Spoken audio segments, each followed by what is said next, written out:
Hoje o psicólogo e educador Marcos Meyer veio aqui ao nosso estúdio para fazer um apelo. Deixem as crianças serem crianças. É isso, né, Marcos? Bom dia. Bom dia, Soler. É isso mesmo. Tem muitos pais que, infelizmente, estão extrapolando a forma de lidar com a criança e coloca essa criança no lugar de um adulto. Então, é muito comum, por exemplo, dois casais se visitarem e um dos casais leva a criança junto. E aí deixa a criança do lado. E a criança começa a se intrometer na conversa e é dada atenção para ela. Não, você não sabe nada, mas ela está ali, continua participando da conversa. Criança tem que ter lugar de criança. Então, o que a gente faz? Essa conversa é de adulto, não é de criança. E manda a criança ou vai brincar, ou vai para o quarto, ou faz alguma coisa. Claro que num primeiro momento a gente faz o acolhimento da criança junto aos adultos. Então, pergunta para ela coisas... Como é que você está na escola? Que matéria que você gosta? Aquela coisa de padrãozinha. Aí a criança se sente acolhida e tal. Daí alguém tem que dizer, agora vai brincar, que agora o papo é de adulto. Esse rompimento, essa ruptura é fundamental para a criança perceber que vai existir um momento que ela vai deixar de ser criança e passar a ser adulta. E agora é hora de ser criança. Então tem que brincar, tem que fazer bagunça, pode errar, tem todo um ambiente próprio para isso.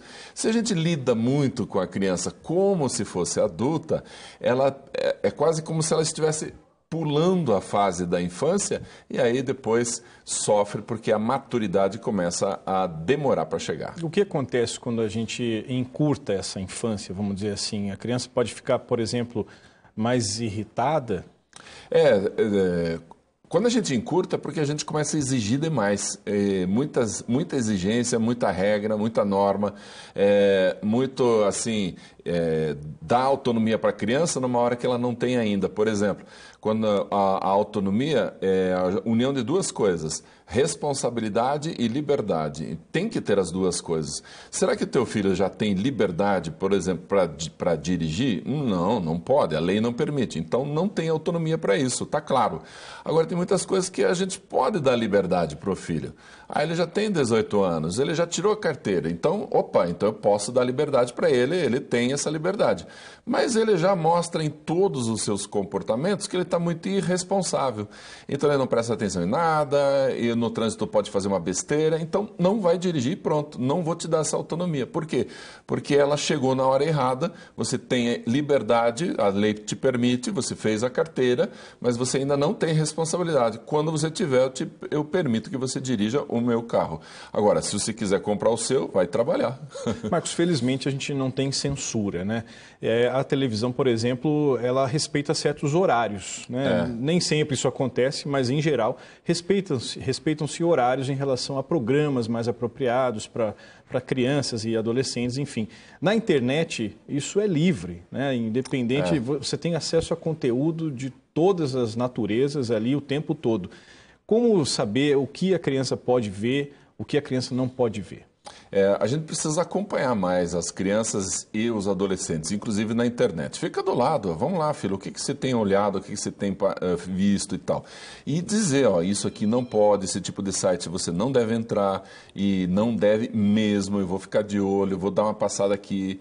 Então a gente precisa realmente orientar, porque senão eles começam a ter acesso a imagens e tal que eles não estão preparados. Mesmo na televisão, crianças pequenas, a própria, por exemplo, as novelas, elas dizem, é impróprio para menor de 13, 12, 14, não sei. Mas o que precisa acontecer com essa criança? Quando tem a regulamentação da idade, uma criança pequena assistindo na novela uma briga entre casal, o que ela sente? Ela sente uma insegurança muito grande. Puxa, briga desse jeito pode acontecer. Talvez os meus pais também briguem. Então ela começa a ficar insegura e mostra o seu medo através de outros comportamentos. Mãe, eu estou com medo, tem um ladrão aqui em casa, tem um monstro. E a gente fala, não tem nada, não tem nada. Mas ela, de onde veio esse medo? Veio de imagens que ela não dá conta ainda. Porque em casa, mesmo que a gente brigue, mesmo que o pai e a mãe briguem, o que vai acontecer? A criança vê a briga, mas depois a gente vai conversar. A gente já resolveu, não fique preocupado, tá tudo bem. A gente conversa com a criança e acalma, mas numa cena da televisão a gente não faz isso. Marcos, é possível que pais e mães que estão nos assistindo estejam ouvindo e falando, puxa vida, talvez eu estou criando um mini adulto, eu estou incentivando demais meu filho e estou encurtando a infância dele. Qual o primeiro passo para reverter isso? É possível? É possível. E, inclusive, a Organização Mundial de Saúde, por exemplo, recomenda que as crianças até 10 anos durmam 10 horas por noite. Se a gente só obedecer isso, já resolve um monte de problemas. Porque se ela acorda de manhã cedo, ela tem que dormir mais cedo. E aí já evita todos esses programas de TV um pouco mais sérios, um pouco mais pesados para essa criança.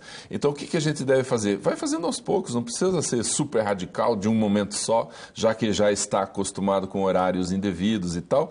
Não faça o corte muito radical, porque isso dá uma assustada, a criança pensa, o que eu fiz de errado? Não é você que fez errado, é a gente que não está sabendo orientar. Então vai regulando os horários dessa criança e essa criança entra depois num ritmo muito mais tranquilo com o passar do tempo. Tá certo, então dá para reverter. Obrigado, dá para reverter. Marcos. Joia, foi um prazer. Bom dia.